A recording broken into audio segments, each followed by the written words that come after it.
राष्ट्रपति द्रौपदी मुर्मू द्वारा संसद में दिए गए भाषण के बारे में जाना, जिसमें उन्होंने मोदी सरकार के 4 साल के कार्यकाल का अवलोकन किया था। आज हम राष्ट्रपति के भाषण के मुख्य बिंदुओं का विस्तार से वर्णन करेंगे। तो चलिए शुरू करते हैं आज का सफर। नमस्कार, आप देख रहे हैं एयर न्यूज़। मैं हूं आपके साथ डॉक्टर नशरा खान चौधरी। अनुसंधान नेशनल रिसर्च फाउंडेशन अधिनियम से देश में रिसर्च और इनोवेशन को बल मिलेगा। हमें सभी बचपन से गरीबी हटाओ के नारे सुनते आ रहे हैं। अब हम जीवन में पहली बार बड़े पैमाने पर गरीबी को दूर होने देख रहे हैं।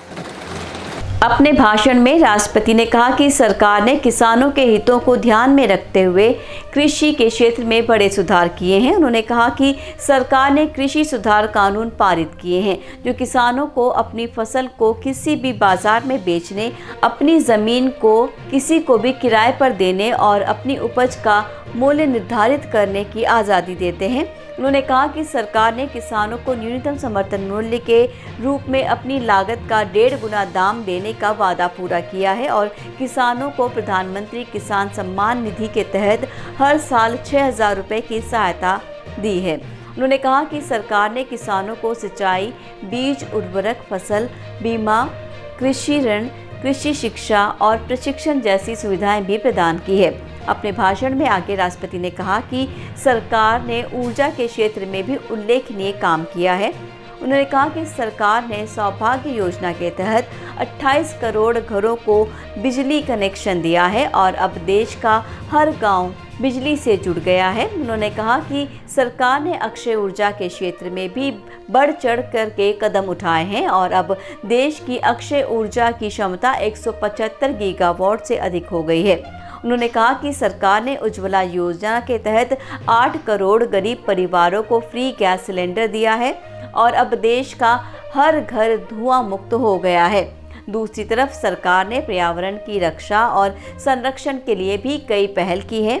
उन्होंने कहा कि सरकार ने पेरिस समझौते के अनुसार अपनी प्रतिबद्धता को पूरा करने के लिए हर संभव प्रयास किए हैं और अब देश का कार्बन फुटप्रिंट कम हो रहा है। उन्होंने कहा कि सरकार ने वृक्षारोपण, जलवायु परिवर्तन, वन्यजीव संरक्षण, प्रदूषण नियंत्रण, नदी सफाई, अक्षय ऊर्जा उत्पादन, वाहनों के लिए ई-मोबिलिटी, प्लास्टिक मुक्त अभियान जैसी पहल की है।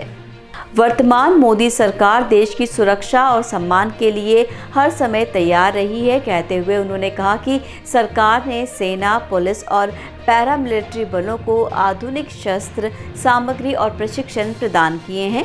उन्होंने कहा कि सरकार ने बालाकोट एयर स्ट्राइक, राफेल विमान, चंद्रयान 2 मिशन शक्ति, राम मंदिर निर्माण, अयोध्या भूमि पूजन, अर्थव्यवस्था को आत्मनिर्भर बनाने के लिए 20 लाख करोड़ के आत्मनिर्भर भारत पैकेज जैसे ऐतिहासिक घटनाओं को अंजाम दिया है।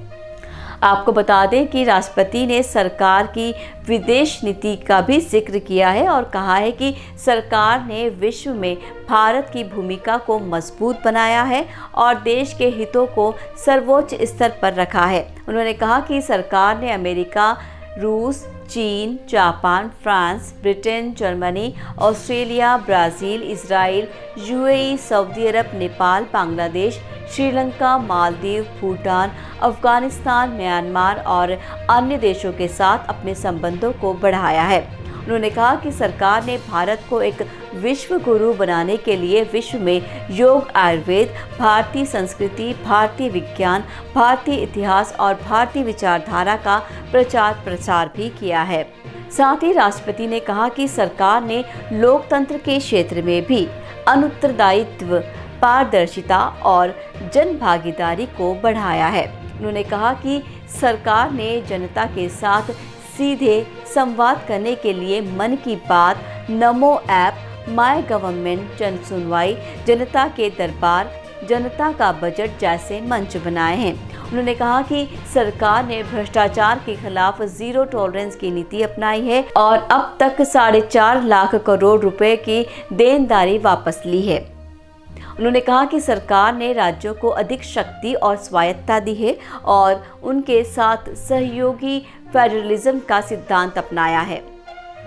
इसके अलावा राष्ट्रपति ने अन्य क्षेत्रों में भी सरकार के कार्यों का उल्लेख किया है, जैसे कि जल शक्ति, राष्ट्रीय शिक्षा नीति, राष्ट्रीय डिजिटल स्वास्थ्य मिशन, राष्ट्रीय राजमार्ग, रेलवे, हवाई अड्डे, मेट्रो, रो फेरी, भारतीय post payment bank, GST, insolvency और बैंकरप्सी कोड, राष्ट्रीय रिकॉर्ड मॉडर्नाइजेशन प्रोग्राम, राष्ट्रीय रक्षा एकेडमी और राष्ट्रीय विज्ञान केंद्र इत्यादि।